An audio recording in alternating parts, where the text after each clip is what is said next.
आज एक सवाल से शुरुआत करता हूँ।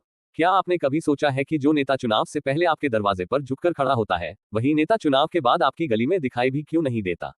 ये सवाल किसी एक व्यक्ति का नहीं है, ये पूरे समाज का सवाल है। क्योंकि आज देश जिस हालात में है, उसकी सबसे बड़ी वजह कोई बाहरी ताकत नहीं, बल्कि हमारे अपने अवसरवादी नेता हैं, जो राजनीति को सेवा नहीं, सौदेबाजी समझते हैं। अवसरवाद का मतलब बहुत साफ है, जहां फायदा दिखे, वहीं खड़े हो जाओ।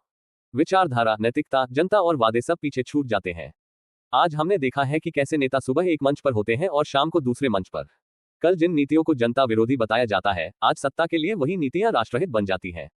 गोवा, मध्य प्रदेश और महाराष्ट्र जैसे राज्यों में सरकारें जनता के वोट से कम और सौदेबाजी से ज्यादा बनी और टूटी। सवाल यह है कि जब नेता अपने शब्दों के वफादार नहीं है, तो जनता किस पर भरोसा करे? चुनाव के समय घोषणा पत्रों की बाढ़ आ जाती है। रोजगार मिलेगा, महंगाई घटेगी, शिक्षा सुधरेगी, किसानों की हालत बदलेगी। लेकिन चुनाव खत्म होते ही ये वादे फाइलों में बंद हो जाते हैं। आज देश का युवा डिग्रियां लेकर सड़कों पर भटक रहा है। रोजगार के आंकड़े बार बार चेतावनी देते हैं, लेकिन मंचों से कहा जाता है कि सब ठीक है। किसान आज भी कर्ज, फसल के दाम और सिंचाई के लिए संघर्ष कर रहा है। नेता कहते हैं हालात अच्छे हैं, लेकिन जमीन पर सच्चाई कुछ और ही बोलती है। अवसरवादी नेताओं को यह अच्छी तरह पता है कि रोजगार देना मुश्किल काम है, स्कूल और अस्पताल सुधारना मेहनत मांगता है, लेकिन धर्म और जाति के नाम पर भावनाएं भड़काना बहुत आसान है। कभी मंदिर मस्जिद का मुद्दा उछाल दिया जाता है, कभी हिंदू मुस्लिम, कभी जाति और कभी देशद्रोह का डर। चुनाव आते ही टीवी डिबेट्स में नफरत बिकने लगती है और असली सवाल नौकरी, महंगाई, शिक्षा सब गायब हो जाते हैं। जब जनता आपस में लड़ती रहती है, तब सत्ता की कुर्सी सुरक्षित रहती है। हर पार्टी और हर नेता भ्रष्टाचार के खिलाफ लड़ने का दावा करता है। सब कहते हैं कि हम अलग हैं, हम ईमानदार हैं। लेकिन सत्ता मिलते ही वही ठेके, वही कमीशन और वही घोटाले सामने आने लगते हैं। कभी बैंकिंग घोटाले, कभी खनन और ऊर्जा से जुड़े मामले, कभी बड़े आर्थिक अपराध।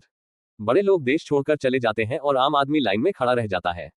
भ्रष्टाचार सिर्फ पैसे की चोरी नहीं है, यह अस्पताल में मरते मरीज से उसका इलाज छीन लेना है और स्कूल से बाहर खड़े बच्चे से उसका भविष्य छीन लेना है।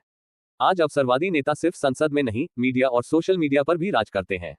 मीडिया का एक हिस्सा सवाल पूछने की जगह सत्ता के अनुकूल खबरें दिखाने लगा है। सोशल मीडिया पर सच बोलने वालों को गालियों से दबा दिया जाता है।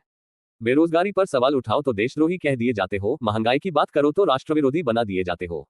जब सच बोलना अपराध बन जाए, तब समझ लेना चाहिए कि लोकतंत्र खतरे में है। लेकिन इस पूरी कहानी में सबसे कड़वी सच्चाई हमारी चुप्पी है। हम कहते हैं कि सब नेता एक जैसे हैं, मेरे अकेले से क्या होगा, राजनीति गंदी है।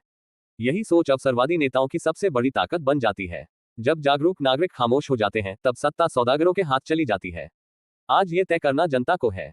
ये लड़ाई किसी एक पार्टी या नेता के खिलाफ नहीं है, यह उस सोच के खिलाफ है जो सत्ता को सेवा नहीं, सीढ़ी समझती है। देश तब नहीं डूबता जब नेता अवसरवादी होते हैं, देश तब डूबता है जब जनता सवाल पूछना छोड़ देती है।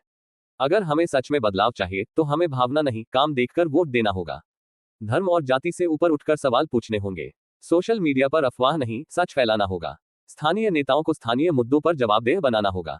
और सबसे जरूरी बात, चुप नहीं रहना होगा। क्योंकि अगर आज हम नहीं बोले, तो कल शिकायत करने का हक भी हमारे पास नहीं रहेगा। अब फैसला हमारे हाथ में है, हम अवसरवादी नेताओं का बाजार बनेंगे या जागरूक नागरिकों का समाज।